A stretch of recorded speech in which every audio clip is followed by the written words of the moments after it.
anak-anak, bagaimana kabarnya? Tetap sehat dan semangat terus ya. Walaupun masih online, kita tetap harus semangat untuk belajar firman Tuhan. Hari ini kita mau kembali bersama-sama belajar firman Tuhan di kelas sekolah minggu Pratama Gereja Baptis Indonesia Baptis Damai.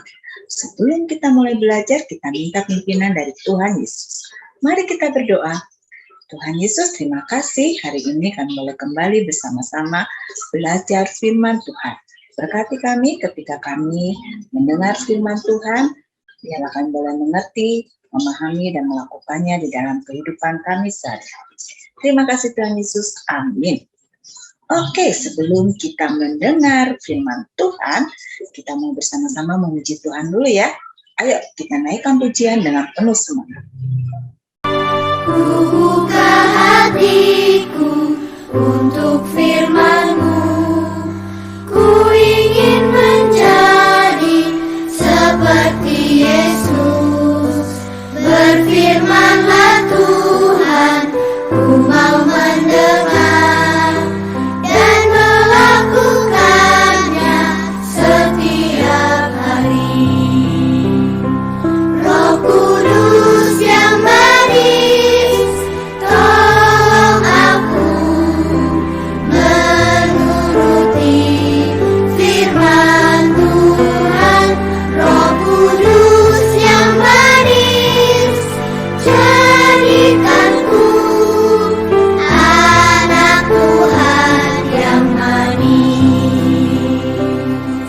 Adik-adik, ayo kita nyanyikan lagu ini sekali lagi dengan lebih sungguh-sungguh sambil mengarahkan hati kita sama Tuhan.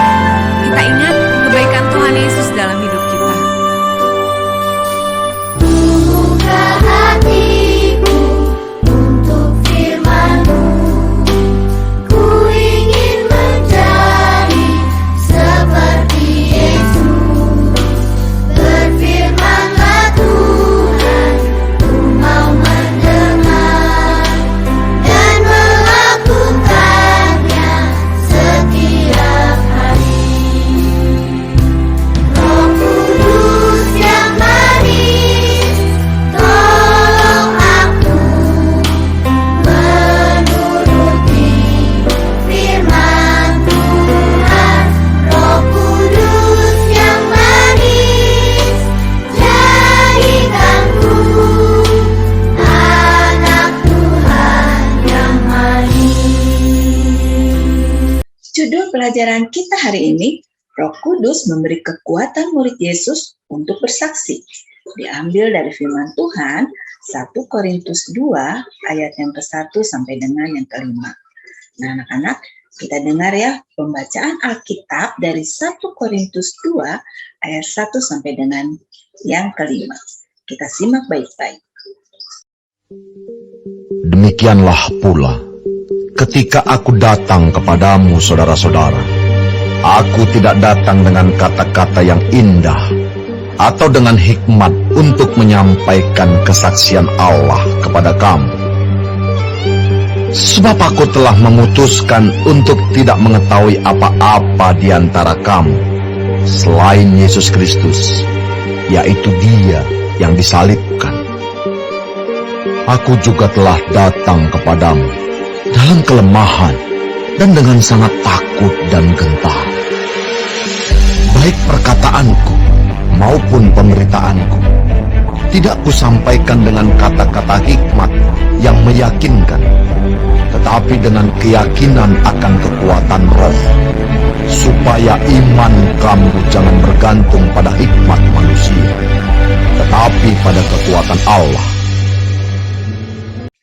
Dari pembacaan firman Tuhan yang tadi kita dengar sama-sama, di situ kita dengar ya bagaimana Paulus di Korintus melayani dan menyampaikan Injil dengan hikmat dari Allah, bukan hikmat dari manusia. Hikmat dari Allah itu artinya apa ya? Setiap perkataan, setiap keputusan, setiap pikiran, setiap perbuatan, semuanya berdasarkan atau berlandaskan pada perkataan Allah atau pada perkataan Tuhan atau pada firman Tuhan. Nah, kalau hikmat manusia itu artinya berdasarkan pada pikiran atau perkataan manusia. Paulus tidak melakukan itu. Paulus melayani dan menyampaikan Injil dengan hikmat dari Allah. Nah, dari pelajaran kita hari ini, kita diingatkan untuk terus memberitakan Injil dengan berhikmat kepada Allah. Artinya, kita tidak boleh mengandalkan kemampuan diri kita sendiri. Tetapi pemberitaan Injil yang kita sampaikan itu haruslah berpusat pada Kristus yang sudah menyelamatkan manusia. Bagaimana Kristus sudah mengorbankan dirinya di kayu salib. Nah, itu yang harus disampaikan ketika kita mengabarkan Injil. Dan anak-anak, kuasa Roh Kudus juga akan bekerja dan menolong ketika kita memberitakan Injil. Jadi ketika kita memberitakan Injil, jangan lupa kita berdoa kepada Tuhan supaya Tuhan mengirim Roh Kudus untuk menolong kita memberitakan Injil. Oke, sekarang saatnya kita mau menghafalkan ayat hafalan kita hari ini ya. Kita sama-sama belajar untuk menghafalkan ayat hafalannya. Ayat hafalan kita hari ini diambil dari 1 Korintus pasal yang kedua ayat yang keempat. Baik perkataanku maupun pemberitaanku tidak kusampaikan dengan kata-kata hikmat yang meyakinkan, tetapi dengan keyakinan akan kekuatan roh.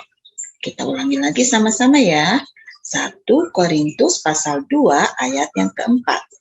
Baik perkataanku maupun pemberitaanku tidak kusampaikan dengan kata-kata hikmat yang meyakinkan, tetapi dengan keyakinan akan kekuatan roh. Oke, anak-anak coba hafalkan ya. Dan jangan lupa kerjakan kegiatan-kegiatan yang ada di lembar pelajaran kita. Ayo, kalian pasti bisa. Saatnya kita akan menutup pelajaran kita hari ini dengan berdoa bersama-sama. Mari kita berdoa. Tuhan Yesus, terima kasih hari ini Tuhan mengingatkan kami untuk terus belajar mengabarkan Injil dengan hikmat dari Tuhan dan dengan pertolongan dari Roh Kudus. Tolong kami Tuhan supaya kami bisa melakukannya.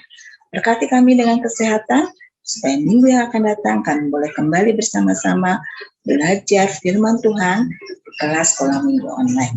Dalam nama Tuhan Yesus Kristus kami naikkan doa ini. Amin.